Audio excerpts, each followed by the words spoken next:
पुष्पा नाम सुन के फुलार समझे क्या फायर হেমে এই ডায়লগ বোধ হয় বিশ্ব রাজনীতিতে বা বিশ্ব নেতৃত্বে খোমেনির পক্ষেই দেওয়া সম্ভব। কারণ তিনি এই কয়েক 12 দিনের যুদ্ধে সেটা তিনি প্রমাণ করে দিয়েছেন যে না, সারা বিশ্বের যে মুসলমানদেরকে দেখে তোমরা যে ভাবো তাদেরকে তোমরা দাবিয়ে রাখবা, তারা শুধুমাত্র তোমাদের কথা মতো চলবে, তারা তোমাদের দাবেদারি করবে, বিষয়টা তা না। এই পৃথিবীতে ভিন্ন টাইপেরও মুসলমান আছে যারা তোমার সাথে টক্কর দিয়ে বেঁচে থাকতে চায়, যারা তোমার পা না চেটে, যারা তোমার চোখে চোখ রেখে কথা বলতে চায়। তো সেই জায়গা থেকেই এই মুসলিম উম্মার ভিতরে একটা ভিন্ন জাতি পারস্য জাতি, যে পারস্য জাতিকে পৃথিবীর ইতিহাসে কেউ পরাজিত করতে পারে নাই, যারা বরং যুগ যুগ ধরে বিশ্ব শাসন করেছে, যাদের ইতিহাস ঐতিহ্য হিস্টোরি রয়েছে। তো সেই জায়গা থেকে যারা ভেবেছিল যে এই মুসলমানরা শুধু দাড়ি টুপি নিয়ে নামাজ রোজা হজ যাকাত নিয়েই ব্যস্ত থাকবে, তারা বিশ্বের সাথে তাল মিলিয়ে এগিয়ে যেতে পারবে না। তো সেই জায়গা থেকেই ইরান তারা প্রমাণ করেছে যে বর্তমান মুসলিম উম্মার নেতৃত্ব দানকারীর জায়গায় তারা স্থান করে নিয়েছে।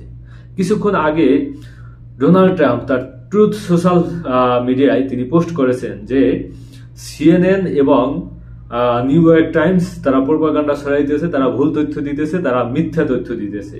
ডোনাল্ড ট্রাম্প দাবি করেছে যে ইরানে তিনি যে হামলা করেছেন সেই হামলার মধ্য দিয়ে সেই হামলা সফল হয়েছে, শতভাগ সফল হয়েছে। ইরানের যে গভীরে বা পাহাড়ের নিচে বা মাটির গভীরে যে পরমাণু স্থাপনা রয়েছে সেটা তিনি ধ্বংস করে দিতে বা আমেরিকান সেই যে বড় B2 বোম, সেই বোমা ফেলে তারপর তিনি সেগুলো ধ্বংস করে দিতে সফল হয়েছেন। কিন্তু এ জায়গায় সিএনএন এবং নিউ ইয়র্ক টাইমস নিউজ করেছে যে না, ইরানের সেই পারমাণবিক স্থাপনা শতভাগ তো ধ্বংস হয়ই নাই, বরং ইরানের যে পরমাণু মজুদ ছিল সেটাও তারা সরিয়ে নিয়েছে।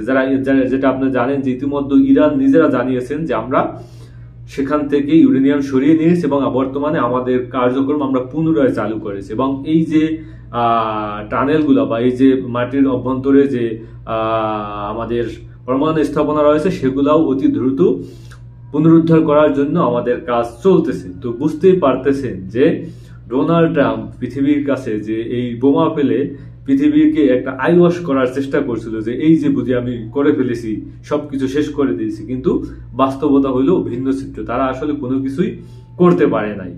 এই কারণে এতটা গভীরে গিয়ে আমরা ভাবছিলাম যে 6টি বোমা বা 6টি যে বোমা তারা নিয়ে এসেছে সেটা একই গর্তে ফেলবে, হয়তো একই গর্তে ঢুকলে ধীরে ধীরে সেটা অনেকটা নিচে যাবে। কিন্তু আমরা দেখলাম পরবর্তীতে যে তারা তো 6টি বোমা 6টি গর্ত তৈরি করেছে। তো সেই জায়গা থেকে যেই আপনার স্থাপনাগুলো প্রায় মাটি থেকে 2000-3000 ফিট গভীরে এবং উপরে রয়েছে শক্ত পাথর, মিডল ইস্টের পাথর, কিন্তু মানে মিডল ইস্টের পাহাড় কোনো সাধারণ পাহাড় না, এটা কংক্রিট যুক্ত পাহাড় এবং খুবই শক্ত পাহাড়। তো সেইগুলো ভেদ করে তারপর এখানে তাদের যে বোমাগুলো ছিল তারা বলেছিল যে এটা মাটি ভেদ করে ঢুকতে পারে, তাও 100 মিটারের মতো। তো সেই জায়গায় 100-200 মিটার যদি মাটি ভেদ করে ঢুকতে পারে, পাহাড় ভেদ করে ঢুকতে পারবে হয়তো 50 মিটার বা 100 মিটার। তো সেই তাদের যে পরমাণু স্থাপনার ধারে কাছে যাওয়ার কোনো সম্ভাবনাও নাই এই বোমাগুলো। তো ডোনাল্ড ট্রাম্পের ফাঁকা বলি।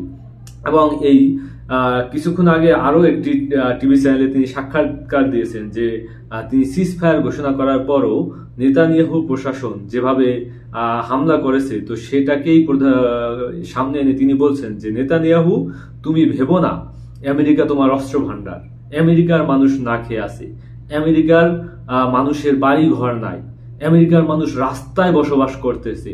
সেই জায়গায় এরকমের পরিস্থিতির মধ্য দিয়ে আমরা তোমাকে সাহায্য সহযোগিতা করে যাইতেছি, কিন্তু তুমি আমাদের কথা শুনতেছো না। মানে যত রকমের কড়া ভাষা আছে সেই ভাষাই নেতানিয়াহুকে একটি শক্ত মেসেজ বা বার্তা দিয়েছেন যে তুমি তোমার অবস্থানের কথা চিন্তা করো। আমেরিকা যদি তোমার উপর থেকে হাত সরিয়ে নেয় বা হাত গুটিয়ে নেয়, তোমার অস্তিত্ব থাকবে না, তুমি এক মুহূর্তের জন্য টিকতে পারবে না। তো আমি সিজ ফায়ার ঘোষণা করার পরও তুমি যেভাবে যুদ্ধের জন্য উঠে পড়ে লেগেছো, তুমি মনে রেখো আমেরিকা তোমার অস্ত্রাগার না, আমেরিকা তোমার অস্ত্রের গোডাউন হিসেবে আমেরিকাকে তুমি ব্যবহার করতে পারবা না। আমার দেশের মানুষ বিপদের মুখে আছে, আমার দেশের মানুষ মন্দ, আমার দেশের মানুষ প্রায় $36 ট্রিলিয়ন ঋণী এই যুদ্ধকে কেন্দ্র করে। তো সেই জায়গা থেকে হয়তো কিছুক্ষণের ভিতরে নেতানিয়াহু থেমে যাবে। তো এই যে যুদ্ধ, 12 দিনের যুদ্ধ, ইরানের যে বিশ্বকে যে ইরান জয় করে দিয়েছে, বিশ্বের প্রত্যেকটা মঞ্চে ইরানের জয়গান, প্রত্যেকটা ব্যক্তি, প্রত্যেকটা নিউজ মিডিয়া চ্যানেলে সে জায়গায় ইরানের জয়গান গাইতেছে, যে ইরান বিশ্বের কাছে যে মানবতার দাঁড় নিয়ে বা মানবতাকে ব্যবহার করে, জাতিসংঘকে ব্যবহার করে, আমেরিকা যে ক্ষমতার কেন্দ্রবিন্দু হিসেবে বিশ্বের বুকে পরিচিত হতে চায়, কিন্তু আমরা দেখলাম যে তারা আসলে ক্ষমতার কেন্দ্রবিন্দুতে থাকলেও তারা বিশ্বের প্রতি বা বিশ্বের মানুষের প্রতি তারা অতটা কেয়ারফুল না। কারণ তারা সেই বিভিন্ন সময় তারা বিভিন্ন দেশে যুদ্ধ লাগিয়েছে, এমনকি হিরোশিমায় নাগাশিমায় তারা অ্যাটম বোম, পরমাণু বোম ব্যবহার করে লাখ লাখ মানুষকে হত্যা করেছে, এবং এই মুহূর্তে এসেও তারা বিভিন্ন দেশে বোমা ফেলে যাইতেছে।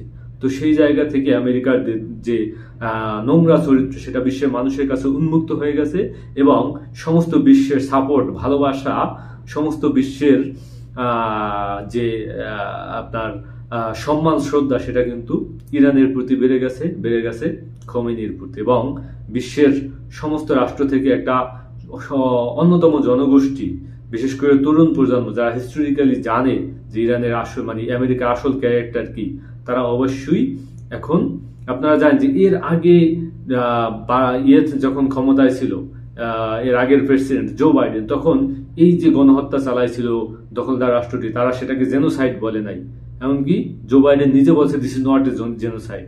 তো সেই যে ক্যারেক্টারগুলো একের পর এক, তাদের যে যুদ্ধ, তাদের যে মানুষ হত্যার যে কৌশল, কলা কৌশল, বা যারা হত্যা করে তাদেরকে অস্ত্র দেওয়া এবং মিডল ইস্টে এই দখলদার রাষ্ট্রকে প্রক্সি হিসেবে ব্যবহার করা, এগুলো এখন পৃথিবীর মানুষের কাছে উন্মুক্ত হয়ে গেছে।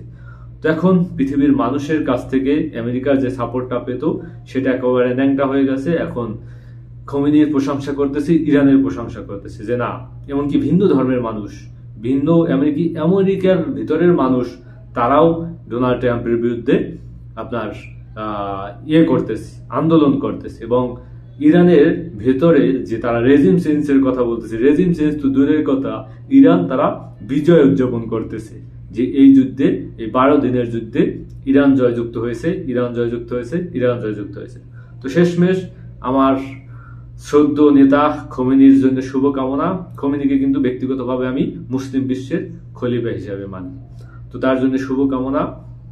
আপনার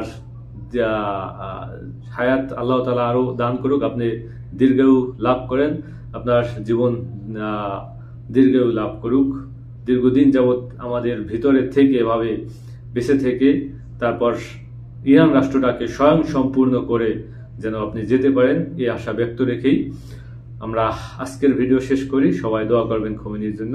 আসসালামু আলাইকুম।